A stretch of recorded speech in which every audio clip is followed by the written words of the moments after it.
Là, on est en bac pro outillage, donc c'est en 3 ans. Après, ça peut déboucher sur un BTS de son choix, hein, en 2 ans. Et après, ça peut encore aller plus loin pour des écoles d'ingénieurs ou des choses comme ça.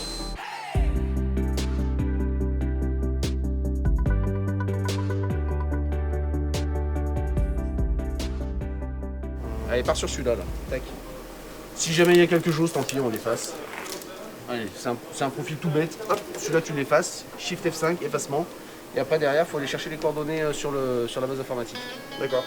Le bac pro technicien outillage forme des élèves qui réalisent, mettent au point et fabriquent des outillages spécialisés pour mouler, forger, découper ou façonner des matériaux en plastique, métal ou caoutchouc. La finalité du bac professionnel, c'est vraiment d'être un bon opérateur, un bon technicien de fabrication. Voilà, on a des machines, il faut qu'on sache s'en servir pour fabriquer à peu près n'importe quelle pièce. Tu prends la hauteur. De par sa capacité à créer des outillages mobilisant des procédés comme le découpage, l'emboutissage ou le moulage de matériaux métalliques, le métier de technicien outilleur s'insère totalement dans la filière de l'industrie automobile. S'il n'y avait pas d'outilleur, il n'y aurait pas de voiture, tout simplement.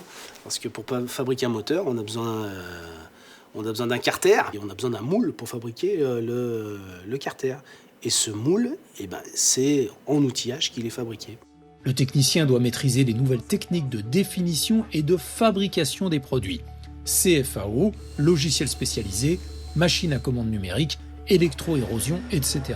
C'est des outils qui sont en acier, ils sont très durs et ils nous permettent de couper des matériaux très durs également, comme du métal, de l'acier, de la fonte, mais on peut aussi utiliser des matériaux plus tendres, du plastique, de la résine pour faire des prototypes, etc. Si on peut faire du prototypage, donc par exemple sur l'ordinateur, on va dessiner notre pièce, on va faire un code pour que la machine ait son programme. Après, avec ça, on va pouvoir commencer à faire un essai sur notre pièce pour faire des tests et voir si notre moule ou notre pièce correspond. À travers le bac pro, ils n'apprennent pas juste à régler des machines.